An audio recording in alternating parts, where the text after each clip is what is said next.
वधीक ख़बरों ऐं अपडेट्स जे लाइ असांजे चैनल खे सब्सक्राइब कयो ऐं हा बेल आइकन खे प्रेस करण न विसारिजो त जीअं असांजी हर नई अचण वारी वीडियो तव्हां ताईं पहुची सघे। न्यूज़ सईदाबाद तालके प्रेस क्लब जे अॻियां शहरनि तरफ़ां मुस्लिम लीग नून जे नायब सदर Rao Mohammad Aslam Rajput young action organisation civil society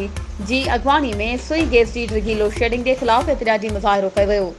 शहरनि एहतिजाज कंदे मीडिया के ॿुधायो त सुई सदरन गैस आला जो डिवीज़नल मैनेजर ऐं सुई सदरन गैस सब ज़ोन न्यू सईदाबाद जा अमलदार अख़्तियारनि जो नाजाइज़ इस्तेमाल करे साज़िश तहत न्यू सईदाबाद शहर जे गैस बंदि करे था वञनि। हुननि मीडिया के ॿुधायो त न्यू सईदाबाद शहर अंदरि गैस जी डिघी लोड शेडिंग जे नतीजे में घरनि जा चुल्हा उझामी विया आहिनि ऐं इन मौक़े ते